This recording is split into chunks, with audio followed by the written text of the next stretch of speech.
Que vayan al psicólogo, eso es lo que yo les diría, porque lo de Fernando ya es una enfermedad total, ¿no? Por ejemplo, acá puso una fotografía que sale una estatua de San Pedro que hay en el Vaticano y que él muestra que tiene el pie desgastado porque muchos fieles van y la tocan, ¿no? Tocan esa estatua. Entonces él dice lo siguiente, dice, yo toqué y sobé esa estatua, contribuí al desgaste natural de ese pie de cobre o de lo que sea.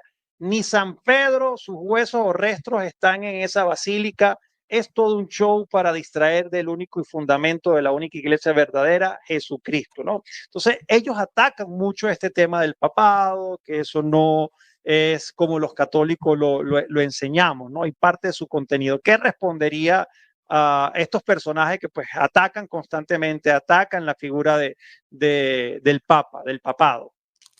Que vayan al psicólogo, eso es lo que yo les diría, porque lo de Fernando ya es una enfermedad total, ¿no? Lo mismo muchos de los que están alrededor de él, ¿no?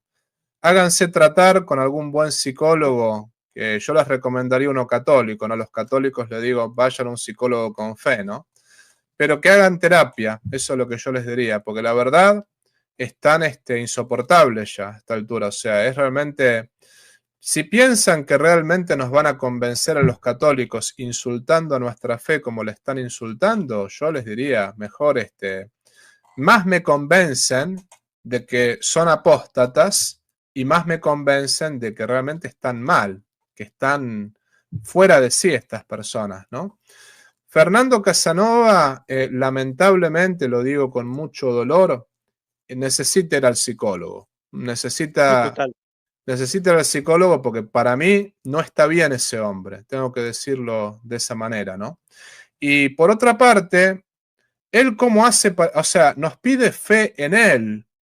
18 siglos de tradición nos dice que San Pedro está enterrado ahí donde está la basílica. 18 siglos de tradición. La Guarducci hizo una investigación hasta excavando mismo en el Vaticano. Una mujer estupenda que realmente hizo una investigación, pero de manera hermosísima.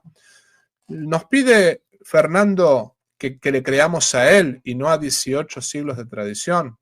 ¿Dónde están las pruebas de que no está enterrado San Pedro ahí? Que lo muestre, que lo demuestre.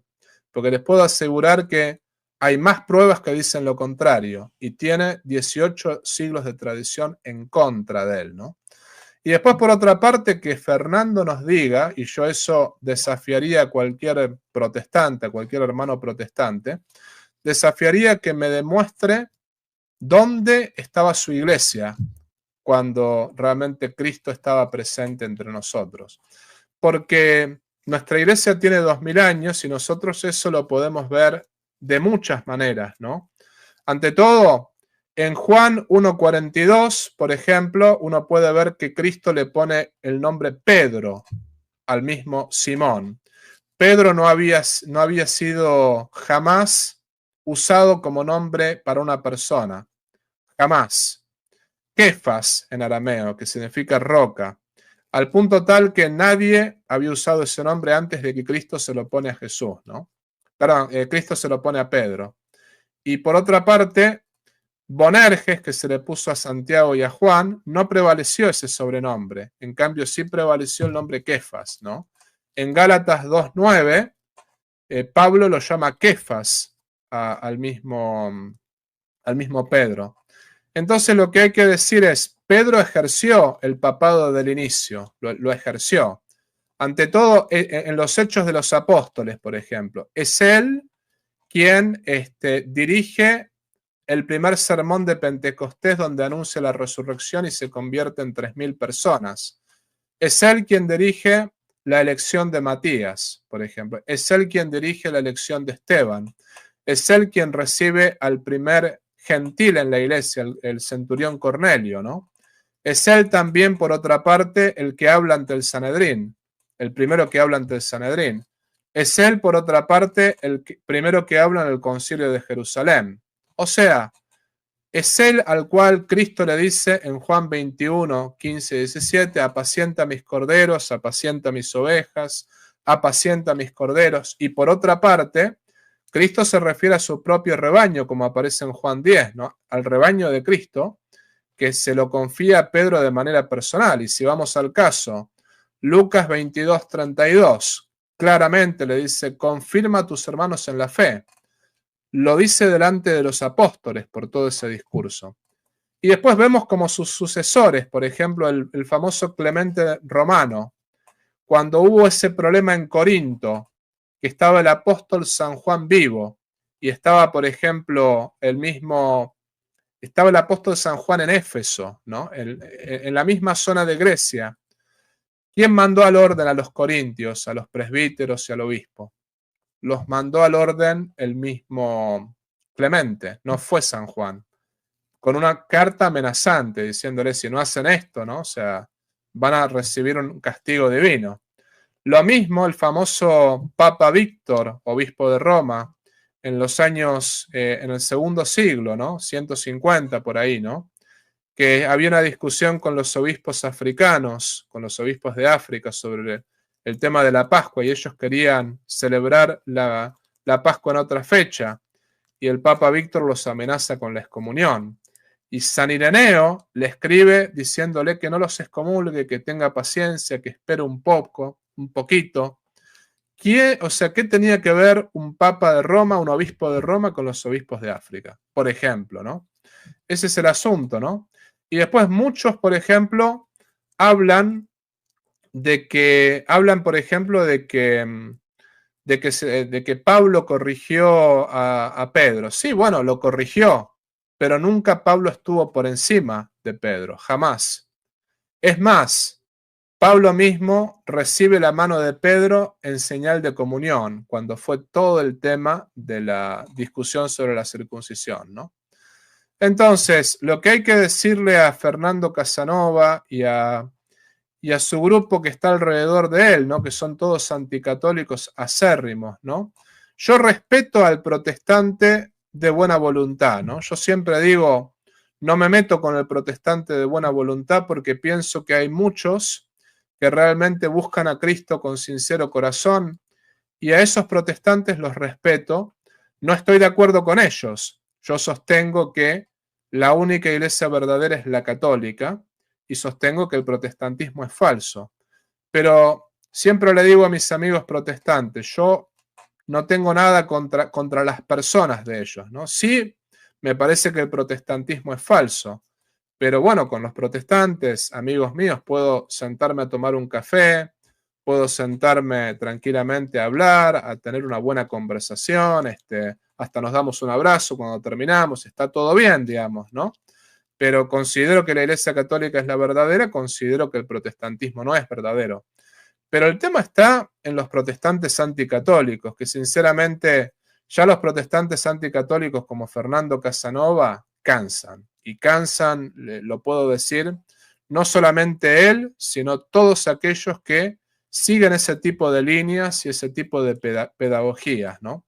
Yo creo que necesitan tratamiento psicológico, lo digo con toda sinceridad. Definitivamente. Sí, necesitan terapia.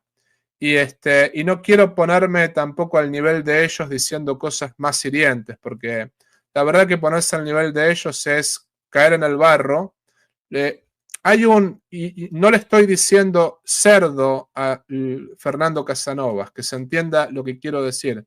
No le estoy diciendo cerdo a él, pero estoy diciendo, hay un dicho que dice, no te pelees con el cerdo. ¿Por qué razón? Porque solamente los dos se embarran y solamente él disfruta. Entonces, nosotros, ¿qué quiere decir eso? Que nosotros cuando vemos, por ejemplo, a los anticatólicos haciendo todas las estupideces que hacen, no tenemos que caer en ese barro, no tenemos que justamente ser como ellos, porque de lo contrario caemos en la apologética estiércol, en la apologética que lo único que hace es generar odio entre católicos y protestantes. Lo que yo siempre digo es, ataquemos el argumento, no ataquemos a la persona, ataquemos el argumento. Fernando Casanova ataca permanentemente a los católicos y a la Iglesia Católica. Permanentemente lo hace, ¿no? Y no ataca nunca a las otras iglesias, pese a que, por ejemplo, él tendría que hablar un poquito también de lo que sucede en las iglesias protestantes, que hay también matrimonios, pseudo matrimonios antinaturales, hay ideología del género. Lo de él es contra la Iglesia Católica permanentemente, siempre De atacando hecho, a la Iglesia Católica. su última publicación precisamente es en contra del Papa León, hablando de que se reunió con el rey. Dice, entre progres, transgeneristas y abortistas, ¿se entienden? Cuando ¿Qué? en las iglesias protestantes podemos ver cualquier cantidad de perversidades. La misma avispa, porque mal llamada obispa, pero la misma avispa que justamente a Trump, que no es santo de mi devoción Trump, ¿no? Pero justamente que le dijo, hay niños trans, hay niños gay, esa mujer a favor de la perversa ideología del género, a favor del crimen del aborto. O sea, también en las iglesias protestantes hay mucho barro y también hay mucha cizaña. Fernando la tiene con el Papa y la tiene con la Iglesia Católica. Me da mucha pena. Yo sinceramente lo que digo es, me da mucha pena ver un hombre con tanto veneno en el corazón. Yo creo que tiene que realmente analizar un poquito cómo está su alma y también tiene que ir al psicólogo, porque sinceramente ya a esta altura lo que uno ve no es un amor por la verdad, ¿no? Lo que uno ve es un odio acérrimo. Yo rezo por él y rezo para que Dios le quite ese veneno del alma, porque da mucha pena, o sea, yo no lo odio, yo lo amo y yo rezo por su conversión, pero da mucha pena ver gente envenenada como él, y como él hay muchos, muchísimos anticatólicos que... La apologética estiércol, que es tanto de católicos y protestantes, aclaremos que también hay católicos que se dedican a esa apologética estiércol que... Yo promuevo la apologética. Yo los domingos, los martes, invito a protestantes, judíos, ateos, entren y debatamos, les digo, pero debatamos con argumentos y con educación. Nunca atacando a la persona, atacando el argumento, ¿no? Ese es el punto. Pero la apologética estiércol, que simplemente se dedica a tirarle estiércol tanto a la Iglesia Católica como los católicos se dedican a tirarle estiércol a los protestantes, eso, gente, no ayuda a nadie. Simplemente lo que hace es que una persona de afuera, que ni siquiera es cristiana, diga, ah, miren los cristianos, miren cómo se tratan. Entonces directamente no quiero ser cristiano. Esa apologética no ayuda a nadie. Fomentemos la apologética, pero la apologética que debate argumentos, ataca argumentos, no a la persona. Y es lamentable lo de Fernando, así que recemos por él, pobrecito, ¿no?